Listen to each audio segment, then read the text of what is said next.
आदरणीय नीतीश कुमार जी 19 साल से मुख्यमंत्री हैं। क्या उनके बेटे को राइट नहीं है राजनीति में आने का? पहले ही आना चाहिए था। बहुत देर से आ रहे हैं। तो मैं बहुत खुश हूं कि कम से कम सभी नेता अपने बेटा को लाएं, और उनके जो बेटा का तो अधिकार है बाप पे, क्यों अपने पुत्र को इतना देरी से आप राजनीति लाने का काम किए? क्या वजह था? क्यों पहले नहीं आए? नमस्कार, मेरा नाम प्रेम है और आप देख रहे हैं फर्स्ट बिहार झारखंड। नीतीश कुमार के पुत्र यानी निशांत को लेकर लगातार चर्चाएं चल रही है कि होली के बाद वो जेडीयू ज्वाइन करेंगे और हरनौत विधानसभा क्षेत्र से चुनाव भी लड़ेंगे। देखिए, सत्ता पक्ष के लोग हो या फिर विपक्ष के लोग हो, तमाम लोगों से सवाल भी पूछा जा रहा है। जब सवाल पूछा गया कांग्रेस के विधायक अजीत शर्मा से, देखिए किस तरीके से समर्थन दे रहे हैं और कह रहे हैं कि डॉक्टर का बेटा जब डॉक्टर बन सकता है तो फिर निशांत इतने देर से क्यों आ रहे हैं? उनको पहले आना चाहिए था। हमारा भी बेटा है, हम भी चाहेंगे कि राजनीतिक में आए। उतना ही नहीं, परिवारवाद को लेकर भी सवाल किया गया है। किस तरीके से अजीत शर्मा जवाब दे रहे हैं, सबसे पहले हम आपको वो सुनवाते हैं। सर, मुख्यमंत्री नीतीश कुमार के बेटे निशांत को लेकर लगातार चर्चाएं हो रही है कि वो चुनाव लड़ सकते हैं, जेडीयू का कमान संभालेंगे और हरनौत सीट से वो विधानसभा चुनाव लड़ेंगे। इसमें आपको दिक्कत कहाँ समझ में आ रहा है? आदरणीय नीतीश कुमार जी 19 साल से मुख्यमंत्री हैं। क्या उनके बेटे को राइट नहीं है राजनीति में आने का? पहले ही आना चाहिए था। बहुत देर से आ रहे हैं। तो मैं बहुत खुश हूं कि कम से कम सभी नेता अपने बेटा को लाएं, और उनके जो किए हुए काम है वो बेटा भी आगे बढ़ाने का काम करे। अगर वो आ रहे हैं तो इसके लिए खुशी की बात नहीं है। हम तो आदरणीय नीतीश कुमार से पूछना चाहेंगे आपके माध्यम से, क्यों अपने पुत्र को इतना देरी से आप राजनीति लाने का काम किए? क्या वजह था? क्यों पहले नहीं आए? मेरा बेटा अमेरिका में जॉब करता है, वो भी आएगा तो मैं चाहूंगा राजनीति में आए। इसमें कहीं कोई दिक्कत नहीं है, बड़ी खुशी की बात है। सबके परिवार को आना चाहिए। मुख्यमंत्री नीतीश कुमार लगातार परिवारवाद को लेकर निशाना साधते थे और अब उनके बेटे को लेकर चर्चाएं चल रही है। क्या लगता है मुख्यमंत्री नीतीश कुमार का बनाया हुआ जो दावा है वो नहीं, ये परिवारवाद नहीं हुआ। किसी के बाल बच्चे परिवार से अलग नहीं होता है। अगर उनके पिताजी मुख्यमंत्री राजनीति में इतने दिनों से है, उनका पुत्र अगर आता है, इसमें दिक्कत कहाँ है? परिवार का मतलब ये नहीं है कि बेटा नहीं आ सकता है। परिवारवाद का उनका जो मतलब है, जो मैं समझता हूँ कि चाहे कोई भी रिश्तेदार हो, सब लोग आ रहे हैं राजनीति में, वो मतलब है परिवारवाद से। बेटा का तो अधिकार है बाप पे, और बाप का भी अधिकार पुत्र पे है। और राजनीति में जब नीतीश कुमार जी हैं, मेरे माननीय मुख्यमंत्री जी, पुत्र आ रहा है तो खुशी की बात।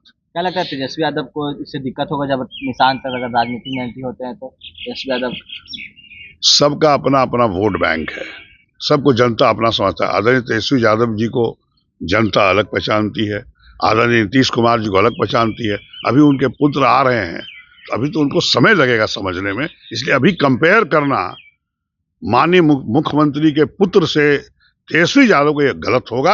आप कंपेयर करिए आदरणीय तेजस्वी यादव को माननीय मुख्यमंत्री नीतीश कुमार से, तो समझ में बात आती है।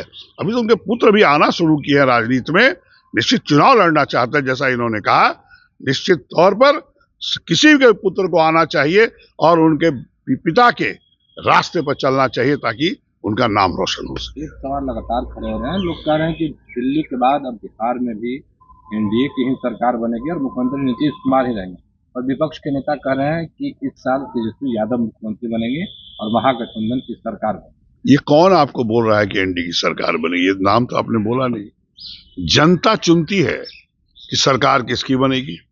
जनता ने निर्णय लेगी, किसी कहने से थोड़ी सरकार बन जाती है। एनडीए की सरकार ने क्या काम किया है? क्या युवकों को रोजगार देने की बात की? क्या मिला एक भी युवकों को रोजगार? क्या महंगाई कम हो सका? क्या जनता नहीं देख रही है कि एनडीए सरकार ने क्या काम किया है, क्या विकास हुए हैं? निश्चित तौर पर जनता तय करती है। और आपको बता दें, इस बार 25 के चुनाव में एनडीए गठबंधन की हार होगी, महागठबंधन की सरकार बनेगी।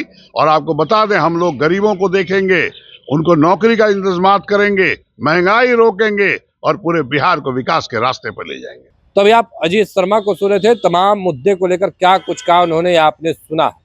फिलहाल के लिए इतना ही। आप बने रहे फर्स्ट बिहार झारखंड के साथ। नेताजी सुभाष मेडिकल कॉलेज एवं हॉस्पिटल का ऑर्थोपीडिक विभाग बिहार के सर्वश्रेष्ठ ऑर्थोपीडिक विभागों में से एक है, जहां दुर्घटना या अन्य कारणों से फ्रैक्चर के मामलों का नवीनतम तकनीक से इलाज की सुविधा उपलब्ध है। NSMCH, अम्हारा, बिहटा, पटना।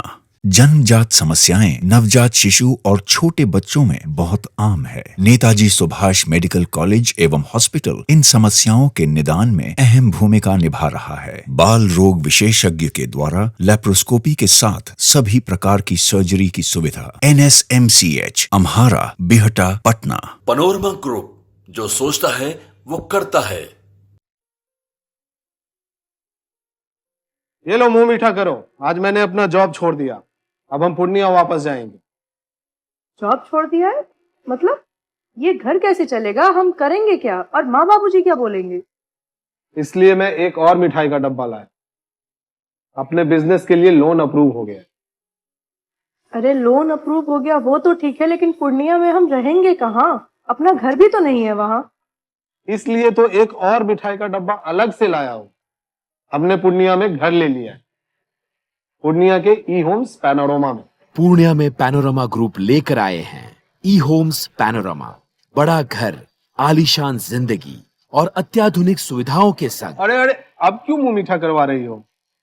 क्योंकि हम घर वापसी जो कर रहे हैं। घर वापसी की खुशी पूर्णिया में ई होम्स पैनोरमा के संग। E homes panorama, luxurious lifestyle redefined.